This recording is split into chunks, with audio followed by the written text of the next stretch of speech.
Recording in progress. En nombre de Dios y la patria se abre la sesión de la Comisión de Derechos Humanos, Nacionalidad y Ciudadanía.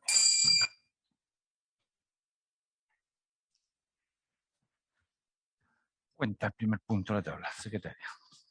Llegaron los siguientes oficios de información de la Ministra de Justicia y Derechos Humanos con informe de glosa 13, el programa 1 correspondiente al Servicio Nacional de Menores, y de Gendarmería de Chile, en que informa la glosa 14 correspondiente a cárceles concesionadas. Eso sería cuanto a su presión. Y se le entrega a cada uno de los señoras y señores senadores. ¿Opinión sobre la cuenta? ¿O nada? Perfecto. Avanzamos a la tabla entonces. De inicio.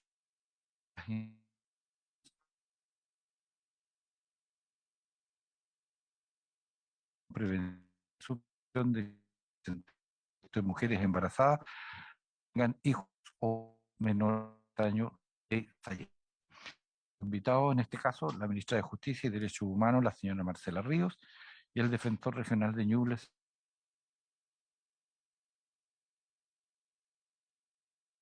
Ver.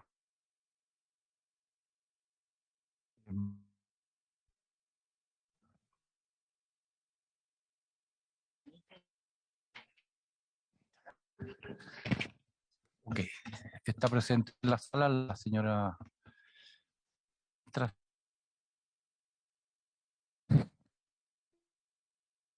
¿Quiere ingresar una?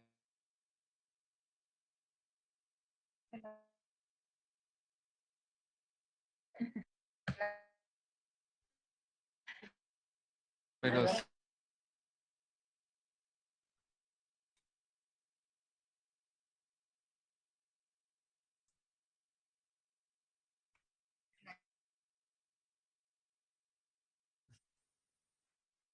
yo no.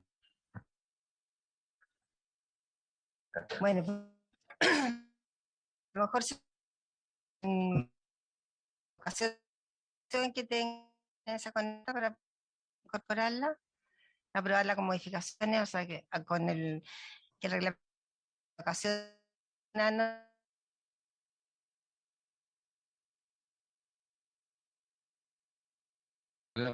Incorporamos de la solución. sí, exactamente.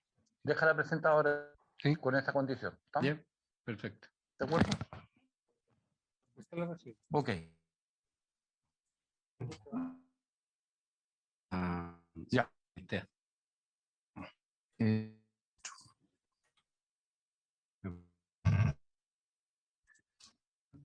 Buenas tardes, integrantes de la comisión. Nosotros queríamos hacer una presentación para volver a poner en perspectiva. Tenemos también algunas sugerencias que hemos introducido que queremos explicar, y voy a hacer yo la primera parte de la presentación respecto de las consideraciones del proyecto, y para entregar también un poco de contexto de la problemática que aborda este proyecto, que para este gobierno, para nuestro gobierno, es extremadamente relevante. Como ustedes saben, estamos durante el primer trámite constitucional. Esto ya se discutió primero desde el Senado desde el 2019 en adelante.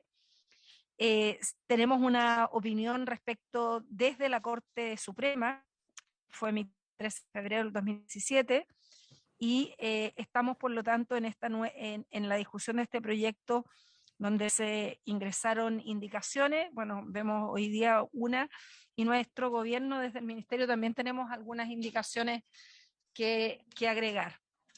Respecto de los datos, es importante este proyecto, que aborda la situación de mujeres, madres de niños menores de edad entre 0 y 3 años, o mujeres embarazadas privadas de libertad, ya sea porque están imputadas por algún delito o han sido condenadas. A mayo de este año existían en los recintos penales a nivel del país alrededor de 41.188 personas privadas de libertad en régimen cerrado en todo Chile. de los cuales solo el 7% son mujeres, o sea, estamos hablando de alrededor de 2.900 personas privadas de libertad que son mujeres hoy día. El proyecto se apunta a un universo total de a marzo de este año se estaban atendiendo 96 mujeres en el proyecto.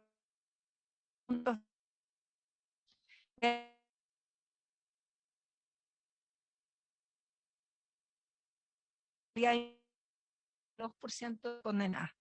Esta es una tendencia que tenemos nacional que se mantiene, están en preventiva imputadas, más que mujeres ya condenadas. Y los cálculos que ha realizado nuestro ministerio podría se ha presentado a discutir del total, solo 123 tendrían del 4,5 de este 1%. O sea, estamos hablando de una cota de personas, este proyecto a la población de nuestro entendimiento tiene un impacto muy relevante, en particular en los niños y hijos de mujeres imputadas por el condenado.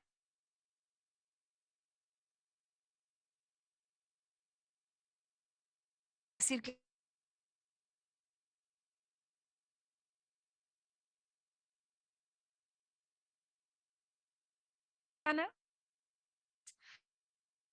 menor, el 4,4 con el 2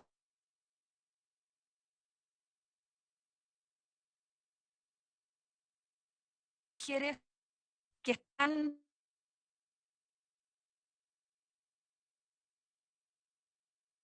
la ley de 50%,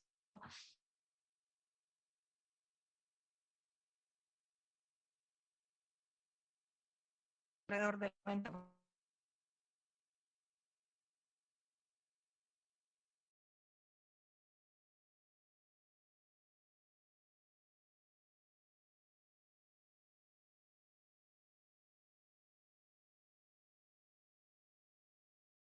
Recording in progress.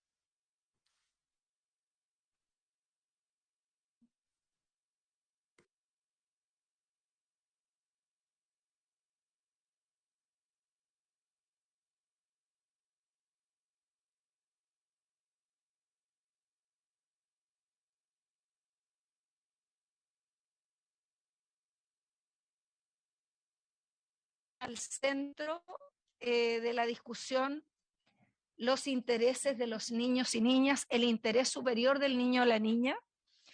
Y para nosotros, por lo tanto, este proyecto es fundamental atender el impacto que puede tener para niños o niñas menores de 3 años, ya sea estar separados de su madre, producto de una condena de privativa de libertad, o cuando están imputadas las mujeres, o pasar largos tiempos de vida de los niños y niñas al interior de un recinto penal. Estos lineamientos y el interés superior de la niña no es solo concordante con la resolución 64 de la Asamblea General de Naciones Unidas, sino que también muy claramente está en línea con lo establecido en la Ley de Garantías de los Derechos de la Niñez, que entró en vigencia en nuestro país en marzo de este año. Lo segundo que queremos plantear es que hemos revisado una diversidad de estudios académicos y de diversa índole, tanto en Chile como a nivel internacional, donde muestran claramente que existe un efecto importante en el desarrollo de niñas y niñas respecto de la relación que se establece con la madre en la primera infancia. En particular, en los años tempranos de vida de un niño o una niña, el vínculo que se genera con su madre y padre adulto significativo es lo que permite un desarrollo adecuado de esos niños. Y eso tiene un impacto en sus índices de salud, tanto mental como física, como también el desarrollo intelectual, emocional y en su capacidad de interactuar con la sociedad. Por lo tanto, para nosotros es muy importante hacer hincapié en que el foco de la discusión de este proyecto tiene que estar en velar por el bienestar de los niños y niñas como principal objetivo. La convivencia familiar en el desarrollo de la primera infancia representa el núcleo central de protección de la infancia. Los niños y niñas tienen derecho a vivir en ese momento, digamos, en apego con su padre y madre, en particular con las madres, que siguen siendo en nuestro país las principales cuidadoras de los niños y las niñas. Y por lo tanto, el Estado también tiene un deber de poder hacer todos los esfuerzos necesarios para mantener una protección adecuada del bienestar de esos niños y niñas. Seguimos. Respecto de los efectos del encarcelamiento en los niños y niñas, existe una amplia constatación de que estos efectos son adversos, que viven en sus... el efecto, si bien se ha pensado siempre que el bienestar de la niña es protegido cuando se mantiene cerca de su madre, y por lo tanto la decisión que se ha tomado en nuestro país a lo largo de la historia es permitir que las madres estén cumpliendo penas privativas de libertad o esperando una condena en prisión preventiva acompañada de sus niños y niñas menores de edad. Se ha constatado que la privación de libertad tiene un efecto muy severo en el desarrollo de los niños y las niñas, tanto en su desarrollo cognitivo como en su desarrollo espacial, entre otras medidas.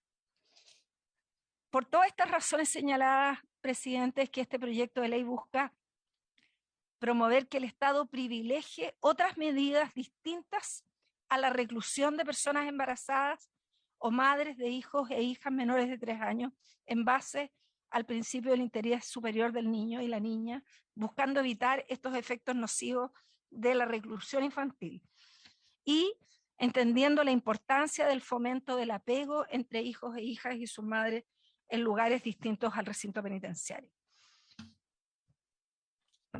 Quisiera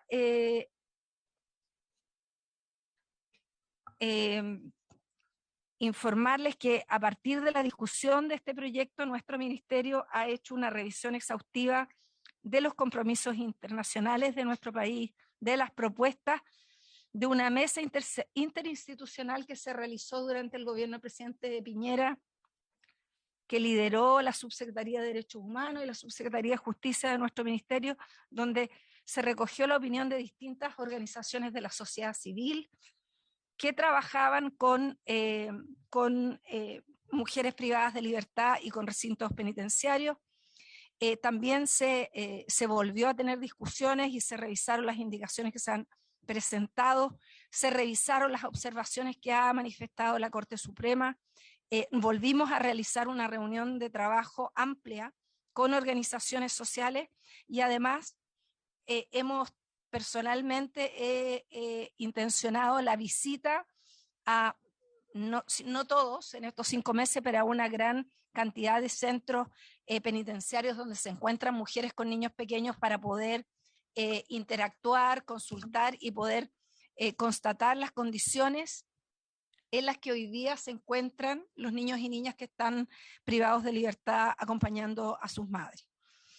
Quisiera, presidente, si es posible, solicitar que mi asesora, integrante del equipo de la división jurídica, pueda agregar y elaborar respecto de las indicaciones específicas que quisiéramos hacer como ejecutivo en este momento. ¿Estamos de acuerdo? Por lo menos autorizado. Buenas tardes a todas y a todos, por su intermedio, presidente. Sí. Bueno, nosotros hemos estado trabajando en estas indicaciones y a modo de consideraciones generales queremos comentar... ¿Le pido un favor? Sí, sí. Es solo para el registro, su nombre y apellido, por favor. Perdón. Nada más que eso. Mi nombre es Flora Benazul. Eso, de ahí. Porque ella es la que sufre acá. A diferencia de la moción, la indicación se refiere a persona embarazada, con el fin de abarcar a potencialmente, porque no hay en este momento, hombres trans que puedan estar gestando. Se consideran además ciertas excepciones para acceder al estatuto que les voy a presentar a continuación, basadas únicamente en el interés superior de niñas y niños, y estas son principalmente las siguientes. Uno, que la persona se encontrara imputada o condenada por un delito cometido en contra de uno de sus hijos o hijas menores de edad. Dos, que la persona se encuentre condenada por delitos perpetrados contra la vida o la integridad física, psíquica o sexual de personas menores de edad. Y tres, que se haya decretado una medida de protección a favor del hijo o hija menor de 3 años, por medio de la cual se le hubiera radicado el cuidado personal de aquel o aquella en una persona distinta a la madre. Y por último, se flexibiliza la posibilidad de mantener una pena sustitutiva en caso en que sea necesario el cumplimiento efectivo o la niña o el niño requiera un especial acompañamiento. Más específicamente, respecto de la prisión preventiva, la indicación sustitutiva presentada incorpora una obligación de preferencia para el tribunal respecto de la imposición de otras medidas cautelares personales, de las reguladas en el artículo 155 del Código Procesal Penal, que son menos intensas que la prisión preventiva y que permitirían que la persona embarazada, la madre del niño o niña, se mantenga con este. Y se incorpora un criterio que permita al tribunal considerar eventuales circunstancias de riesgo para la seguridad de las niñas y niños, que son las que mencioné previamente, en cuyo caso puede aún así decretar la prisión preventiva en contra de la madre. Respecto a esto se tuvieron en consideración las reglas 57 y 58 de las Naciones Unidas, las llamadas reglas de Bangkok, que lo que hacen es instar a que se tomen medidas alternativas a la prisión preventiva para las mujeres. Luego, en cuanto a las propuestas en materia de penas sustitutivas, considerando nuevamente las reglas de Bangkok, la propuesta de indicación va en el sentido de prever la imposición de penas de sentencias no privativas de libertad, y esto sería a través de el Estatuto de las Penas Sustitutivas, para justamente personas embarazadas o madres de hijos o hijas menores de 3 años. Y el estatuto obviamente opera si es que en el momento de la condena la persona cuenta con esa calidad o si en su defecto, cumpliendo la condena, llegara a encontrarse embarazada. A diferencia de la moción, la indicación recurre, como les decía, a este estatuto de penas sustitutivas que se encuentra previsto en la ley número 18.216, y esto justamente para solucionar las complejidades detectadas principalmente por la Corte Suprema, pero también durante la tramitación, respecto de lo que presentaba el proyecto como una suspensión de la ejecución de la sentencia penal, principalmente en cuanto a lo que se refiere a la autoridad a cargo del control de la medida, a las formas de prescripción de la pena, las reglas de abono, incumplimiento, revocación, etc. Entonces, en el fondo, lo que hace la indicación es recurrir a un estatuto que se encuentra funcionando hace aproximadamente 10 años, que los tribunales conocen perfectamente y en general los operadores jurídicos también, y por lo tanto facilitar de esta forma la aplicación de estas penas sustitutivas para estos casos. Al igual que lo previsto por la moción, se contempla como plazo máximo de cumplimiento mediante esta pena sustitutiva el cumplimiento de los 3 años del niño o niña, y de acuerdo con el foco de protección de la infancia, para acceder al estatuto propuesto, basta con cumplir esta calidad y por lo tanto no son aplicables las limitaciones generales y especiales dispuestas en la ley 18.216 en cuanto a delitos, penas, etcétera, sino que solamente las restricciones que ya mencionaba respecto a haber cometido delitos en contra de sus propios hijos o de menores de edad.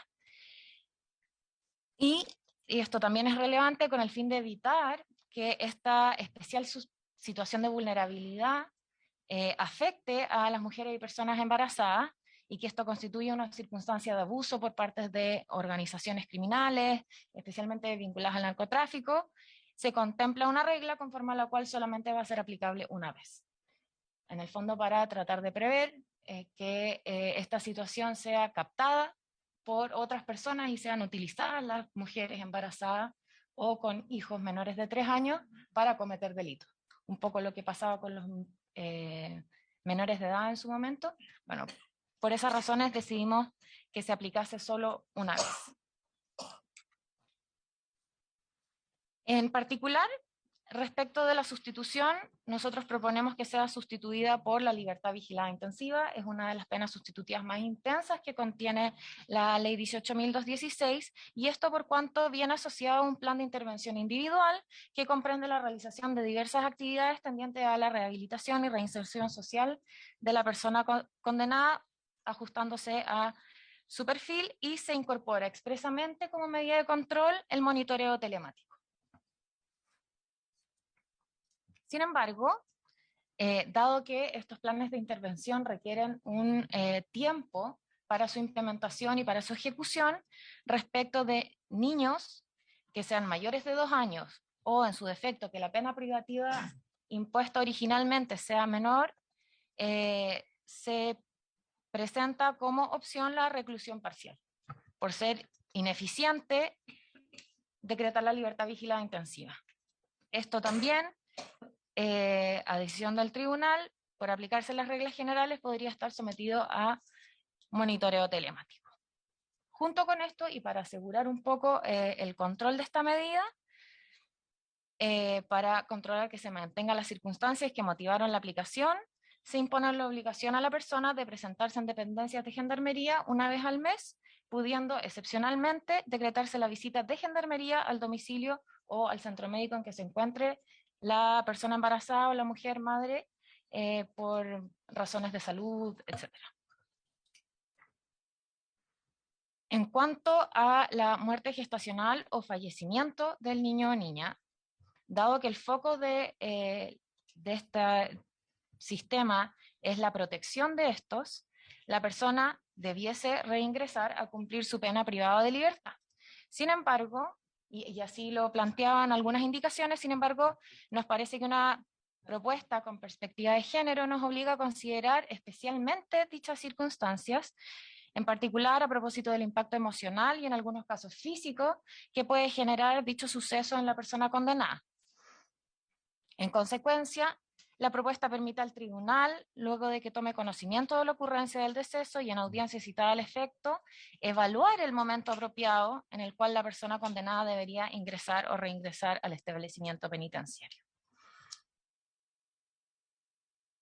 Por último, y como una forma de también acoger ciertas observaciones que se hicieron previamente, luego de que la niña o el niño cumple los 3 años de edad, esta persona debiese reingresar o ingresar a cumplir su condena privada de libertad. Sin embargo, dado que esto puede abarcar múltiples escenarios, consideramos necesario tomar en cuenta especialmente algunas circunstancias que ameritarían evaluar dichas medidas a propósito de la protección justamente de la infancia y del resguardo del vínculo materno-infantil. En consecuencia, la propuesta permite al tribunal sustituir el cumplimiento efectivo de la pena privativa de libertad por el tiempo restante de condena o incluso declarar su término anticipado en 2 casos. Uno, cuando la niña o el niño padeciese alguna enfermedad grave o se encuentra en situación de discapacidad físico-mental severa o profunda que implique la necesidad del acompañamiento, y B, cuando, de acuerdo a los antecedentes personales de la condenada con el informe del delegado de libertad vigilada intensiva, se considere que ha dado cumplimiento a los objetivos del plan de intervención, o con un informe favorable de gendarmería, en el caso de la reclusión parcial, se diere cuenta de lo innecesario o potencialmente perjudicial del cumplimiento del saldo de pena de manera efectiva. Por último, respecto de las personas extranjeras, se ve la posibilidad de permitir la expulsión, que también es una medida que regula la ley 18.216, pero que sin embargo excluyó en la última modificación que se hizo a la ley de migraciones la posibilidad de acceder a esta en caso de condenas por delitos de drogas. Y como manifestó correctamente la ministra en la presentación inicial, muchas de estas personas que están en este momento en Creciendo Juntos están justamente condenadas por delitos de la ley 20.000.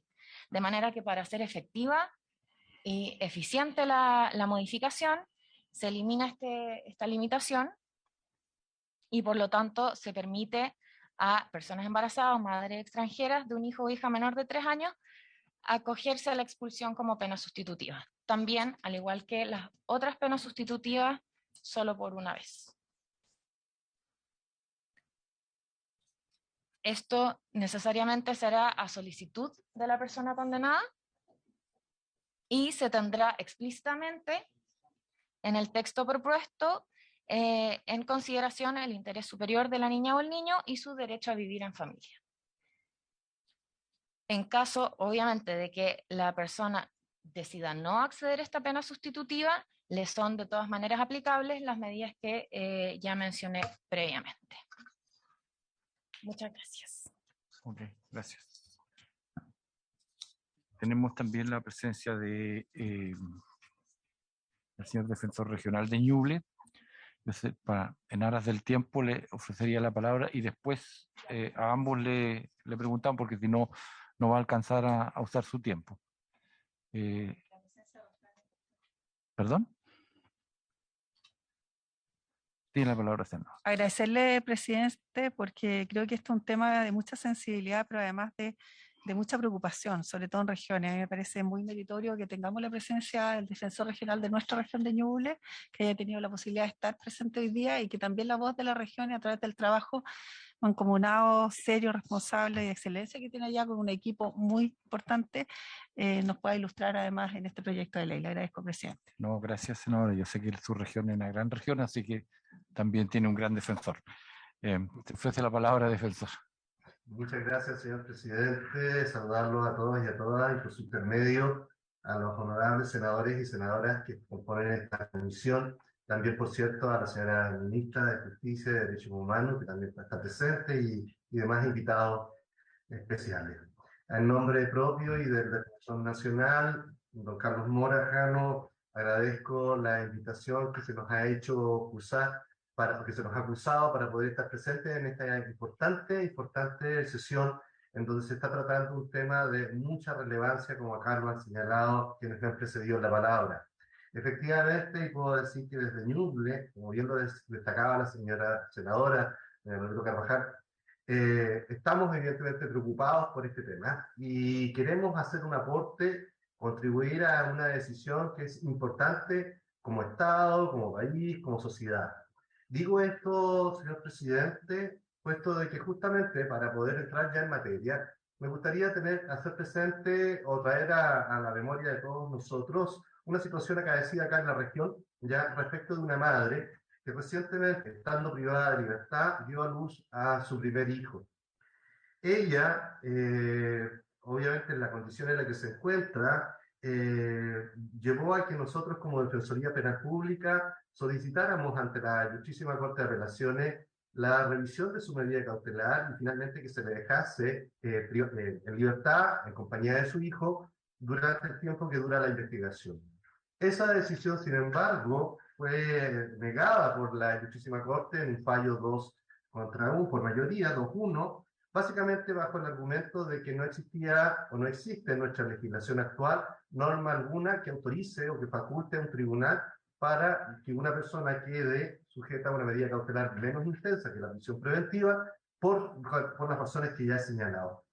Pero curiosamente, señor presidente, resulta que la semana pasada la excelentísima Corte Suprema, conociendo de un caso de una mujer embarazada de una región vecina nuestra, como es la región de los lagos, toma conocimiento de una situación en donde una mujer embarazada le resta poco tiempo para cumplir su pena privativa de libertad y por lo tanto entra por la vía de un recurso de amparo presentado también por la Defensoría Penal Pública a conocer y a pronunciarse sobre la necesidad de mantener o no a esta mujer privada de libertad hasta el término de su condena, o bien sustituir la pena misma, la pena privativa de libertad, por otra de menor intensidad o de medio libre en este caso. Y lo que hace la excelentísima Corte Suprema en un fallo que yo creo que es bastante histórico desde el punto de vista de lo que precede en esta materia, es justamente en un voto 3-2 por mayoría acoger el amparo presentado por la defensa y señalar de que en este caso en particular debía,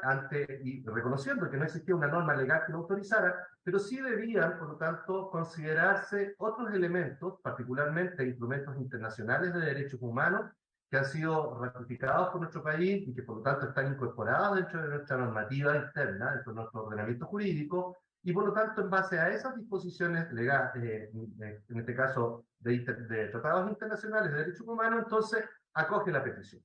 Es interesante que en este caso lo que hace la excelentísima Corte Suprema es poner el foco no tanto en lo que es la protección de los derechos del niño y niña, como se ha mencionado acá, que es la razón que motiva las indicaciones presentadas por el Ejecutivo, sino más bien en lo que son las consideraciones hacia la mujer.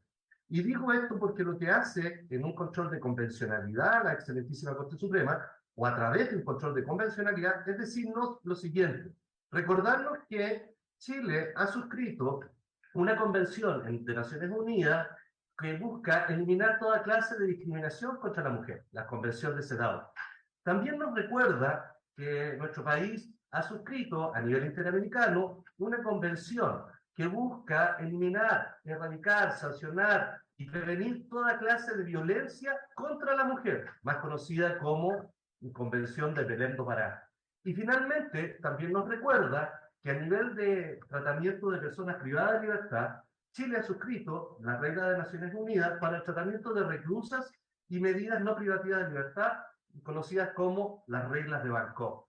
Y luego, en base a estas a esta normativa, insisto, de carácter internacional de derechos humanos, es que la Corte Suprema entonces desarrolla todo su fundamento para llegar a concluir que finalmente era necesario permitir que esta mujer embarazada pudiera cumplir el resto de que le quedaba de su condena en libertad. Lo que hace la Corte Suprema, uno cuando examina ese fallo, es decirnos y recordarnos que la violencia contra la mujer es cualquier acción o conducta que se base en su género, en su género, que le cause a esta muerte, daño o sufrimiento físico, sexual o psicológico, tanto en el ámbito público, pero también en el ámbito privado. También nos recuerda, dice la Corte Suprema, que el Estado tiene que adoptar todas aquellas medidas que sean apropiadas, incluyendo las de tipo legislativo, para modificar y abolir leyes y reglamentos vigentes, modificar prácticas jurídicas y consuetudinarias que respalden la persistencia o que toleren la violencia contra la mujer. Y finalmente, nos llama a tener presente el artículo 9 de la Convención de Belém do Pará, que habla acerca de la obligación que tienen los Estados de tener en consideración la situación de vulnerabilidad a la que se ven sometidas las mujeres, ya sea por el hecho de estar embarazadas, por su raza o su condición étnica, por su situación económica, y bien, y lo destaca así la excelentísima Corte, por el hecho de estar privadas de libertad. Pues bien, acá hemos oído de parte de la señora Ministra de Justicia y Derechos Humanos todas las razones de tipo más bien de género y asociadas, ¿cierto?, a lo que tiene que ver el cuidado, el desarrollo, la protección y el vínculo, el apego que debe existir y al que debe cuidarse siempre entre una madre y su hijo y su hija, niño y niña. Compartimos plenamente aquello. Creemos que efectivamente es necesario contar con una legislación que privilegie el interés superior de nuestros niños y niñas. También es necesario contar con una legislación que incorpore la perspectiva de género y que considere, en el caso y que se considere una regulación especial para las mujeres privadas de libertad, ya sea que se encuentren en espera de su hijo, embarazada, o bien que tengan a su cuidado un niño y niña. Es absolutamente indispensable avanzar en aquello. Luego entonces surge la pregunta, señor presidente, ¿cómo lo hacemos? ¿Cómo logramos entonces resolver este problema que hoy día presenta nuestra legislación frente a este vacío normativo y que finalmente lleva a que los tribunales de justicia, ya sabemos, y lo he dado a conocer, en un corto plazo, en un corto tiempo, haya tenido, frente a situaciones muy similares, dos criterios jurisprudenciales completamente opuestos? Evidentemente, esto requiere no solamente de una interpretación de una normativa internacional, sino también requiere de una adecuación de nuestra normativa interna. Y por lo mismo es que a nosotros como institución, como Defensoría Penal Pública, celebramos y aplaudimos el hecho de que hoy día en este Senado, ante estos honorables senadores y senadoras, se esté debatiendo sobre una materia tan importante. Creemos que efectivamente la respuesta que se está presentando por parte de los parlamentarios que han presentado las indicaciones que dan origen al proyecto, como también por los honorables senadores y senadoras, incluidas las indicaciones presentadas por la señora Loreto Carvajal, como aquellas también presentadas recientemente por el Ministerio de Justicia y Derechos Humanos, van en la línea correcta. Es decir, todas esas indicaciones a ser analizadas de manera conjunta uno puede observar que evidentemente lo que se está privilegiando y anteponiendo es el interés de nuestros niños y niñas como primer objetivo. Y segundo lugar también, como segundo objetivo, el buscar, erradicar, eliminar, suprimir cualquier tipo de discriminación y de violencia, ya sea pública o privada, en este caso pública, hacia las mujeres, particularmente aquellas que se encuentran en una situación mucho más vulnerable cuando están privadas de libertad. Ahora bien, ¿qué es lo que hacen en términos simples? Voy a ser súper gráfico en esto, lo que hacen estas indicaciones y este proyecto. Regular dos ámbitos. Uno que tiene que ver con la prisión preventiva y un segundo que tiene que ver con el cumplimiento de las penas privativas de libertad. Respecto de la prisión preventiva, que es el primer punto, aquí tenemos una diferencia en términos de lo que se busca regular, porque lo que plantea en su indicación el Ejecutivo, el Ministerio de Justicia y Derechos Humanos, es básicamente entregarle al juez de garantía la facultad para que de manera discrecional pueda resolver aplicar o no aplicar una prisión preventiva en el caso de una mujer embarazada o de una madre de un niño o niña de 3 años de edad, de hasta 3 años de edad. En cambio, lo que plantean las indicaciones tanto del proyecto original que se dio origen a este proyecto, como las demás presentadas por otros honorables, incluida la senadora Loreto Carvajal, busca no establecer esta regla de discrecionalidad, si queremos decirlo, para los jueces de garantía, sino más bien introducir una modificación concreta al artículo 141 del Código Procesal Penal, estableciendo que, o incorporando como una causal para la no procedencia de la prisión preventiva aquellos casos de justamente mujeres embarazadas o madres de niños y niñas de hasta 3 años de edad, como lo dice el proyecto original, pero en el caso de la indicación planteada por la senadora Carvajal, de hasta 5 años. Creemos que evidentemente esta segunda alternativa debiera ser es como la más apropiada, porque nos entrega mayor certeza jurídica, toda vez que el tribunal va a estar entonces no en la situación de tener que discernir en qué caso aplica y en qué caso no, lo que puede llevarnos a distintos criterios jurisprudenciales en el país, tal como lo hemos vivido hasta el día de hoy. Por lo mismo es que con la finalidad de más bien uniformar una interpretación jurídica sobre la materia, debiese ser es aconsejable, desde nuestro punto de vista, y humildemente lo decimos, que más bien se considere esta situación como una causal de aquellas en donde la prisión preventiva no sea procedente. Ahora bien, pasando al segundo tema, que tiene que ver con la ejecución de la pena propiamente tal, claro, aquí surge la consulta o la interrogante acerca de qué se hace cuando al momento de que la persona comienza a cumplir una sanción, en este caso una mujer que está embarazada o que tiene un niño o niña de 3 años de edad, o en el caso de la indicación presentada por la senadora Carvajal, de hasta 5 años, entonces, ¿qué pasa con ella cuando entra a cumplir una sanción? O bien, ¿qué pasa con ella cuando está ya cumpliendo la sanción privativa de libertad y, por ejemplo, se embaraza? Entonces, en ese caso, lo que se está planteando por parte del proyecto original, de las indicaciones de algunos parlamentarios, algunos senadores, honorables senadores, es básicamente suspender la sanción. Ellos dicen, mire, sabe que aquí lo que corresponde es que durante 3 años esta sanción se paralice, ya la persona quede en libertad, pero una vez cumplidos los 3 años del niño o niña, esa persona vuelve a la cárcel, en términos simples lo estoy diciendo, y vuelve a cumplir su pena privativa de libertad, sirviéndole de abono todo el tiempo que estuvo en libertad. Se le abona o se le computa la pena privativa y por lo tanto la persona, en este caso la madre, sigue cumpliendo la condena, pero ahora ya en la cárcel o recluida.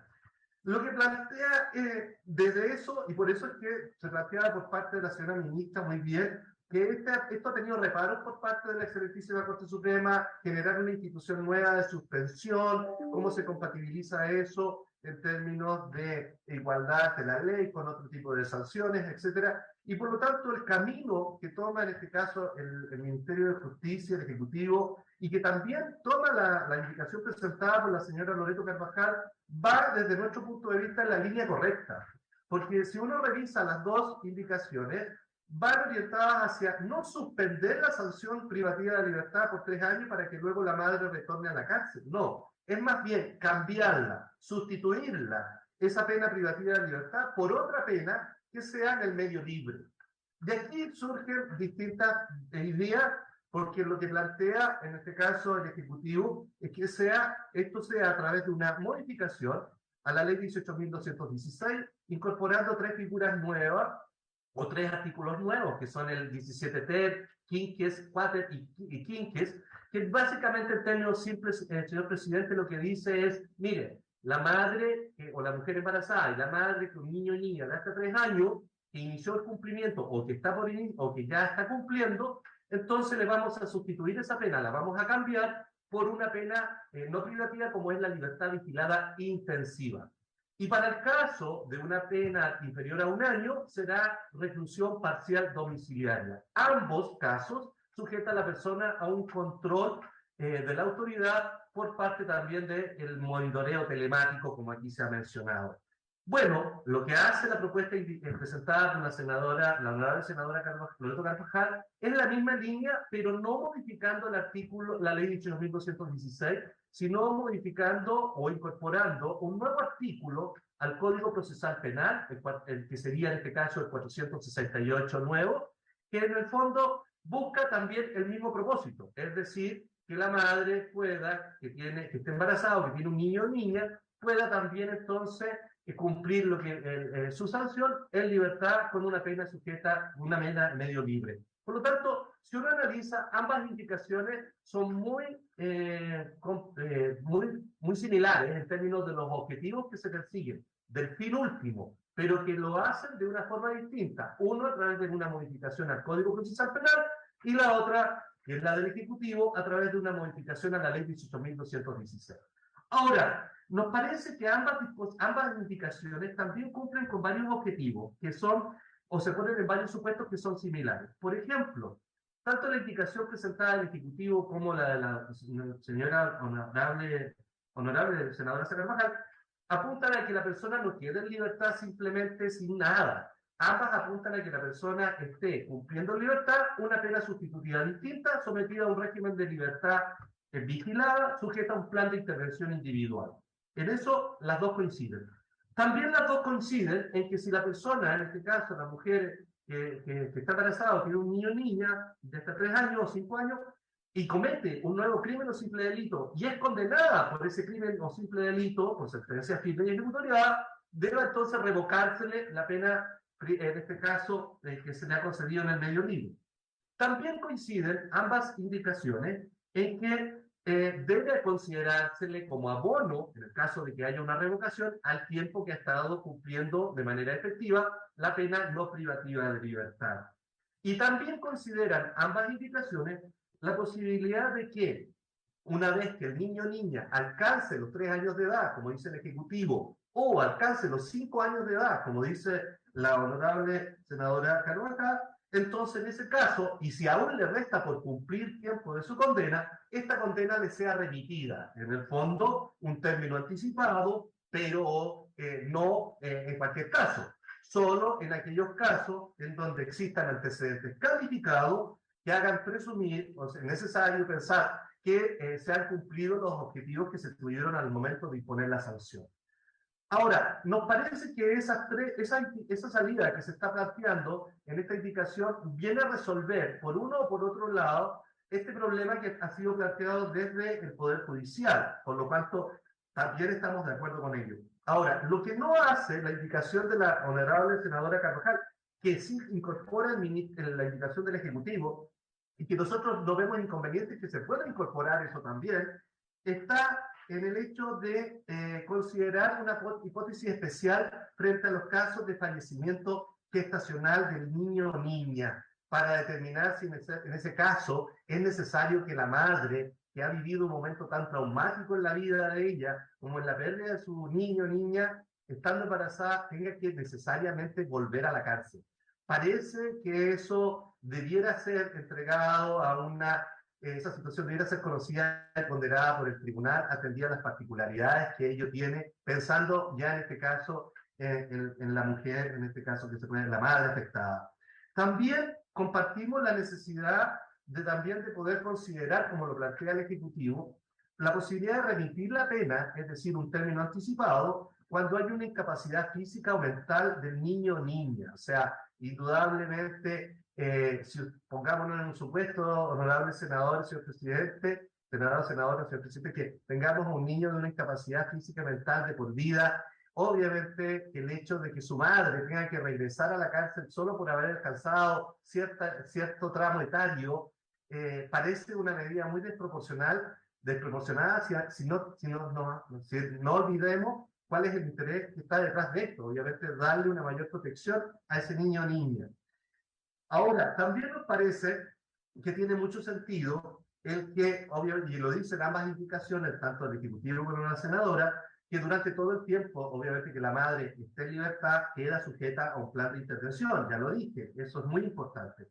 También compartimos que exista una adecuación o una modificación a la ley 20.000 relacionada con la ley 18.216 para las mujeres extranjeras. Se ha dicho aquí que un importante número de mujeres que están privadas de libertad son asociadas a delitos de ley 20.000 y ellas son una buena parte extranjeras. Por lo tanto, es necesario aquí establecer un régimen excepcional para regular este tipo de situaciones que les permita, velando nuevamente por el interés superior del niño y por los derechos de la madre, a poder que ella pueda cumplir su sanción en libertad. Y finalmente, señor presidente, nos parece también que es importante considerar la adecuación que se está introduciendo a un artículo que es el 62 de la ley 20.000, que hoy día impide que las mujeres, en realidad cualquier persona que es condenada por delitos de la ley 20.000 y que tiene antecedentes previos por el mismo delito, pueda obtener una medida o pueda cumplir su pena en libertad. Nos parece, como lo introduce, que el Ejecutivo, que en este caso la indicación presentada por el Ministerio, va en la línea correcta de exceptuar, en este caso, a las mujeres, pensando que, insisto, muchas de ellas, por diversas razones, nos toca ver eso a diario, nosotros como defensores penales públicos, se ven enfrentadas a la difícil decisión de tener que iniciarse en un delito de ley 20.000, particularmente tráfico, microtráfico, que es lo que ellas realizan, y que obviamente de no exceptuarse esta norma a ella, significaría que entonces buena parte tendrían que cumplir sus sanciones privadas de libertad, no obstante estar embarazadas y no obstante tener a su cuidado un niño o niña de 3 años o 5 años de edad. Y finalmente, con esto termino, señor presidente, decir que, claro, hay una diferencia ahí en términos de los tramos etarios planteados para las consideraciones, en lo que ha planteado la senadora, en lo que ha planteado el Ejecutivo. Se dice por parte de la senadora que deben ser 5 años, el Ejecutivo 3. Lo cierto es que hay diversos estudios sobre la materia acerca de cuáles son las relaciones de afecto y los vínculos o apegos que se generan entre las madres y sus hijos. Por lo tanto, no nos parece que sea muy inadecuado, ¿no? Inconveniente fijar un tramo de 5 años, teniendo presente, vuelvo sobre el punto, que la necesidad de poder entregarle a ese niño o niña condiciones que le permitan, como lo decía aquí la señora ministra en su intervención, condiciones de igualdad en el desarrollo de su personalidad, en el desarrollo de su vida, pero también en cuanto a lo que tiene que ver con el respeto de sus derechos y de sus garantías como personas. Eso, señor presidente, por mi parte, muchas gracias nuevamente por la invitación. No, muy amable, muchas gracias, defensor. Estimados senadores, ministras y invitados, tenemos un problema con la hora. Entonces quiero sugerir lo siguiente, porque esto termina a las 4, para evitarnos problemas reglamentarios. Yo quiero pedirle a usted proponerle lo siguiente, que la próxima sesión sean los primeros minutos, le pediría a ministra su deferencia en esto, y al defensor también, los primeros 15 minutos para preguntas y respuestas sobre lo expuesto. Y a continuación, porque tenemos que votar, pero a continuación de eso tenemos el tiempo para la votación que tenemos que llevar a cabo, que son las indicaciones. Y yo no sé si, porque veo que les pido además que lo analicen, ministra, a lo mejor nos evitamos alguna colisión en las indicaciones, una que hace la senadora Loreto Carvajal respecto de la edad. Y si es que pudiéramos eso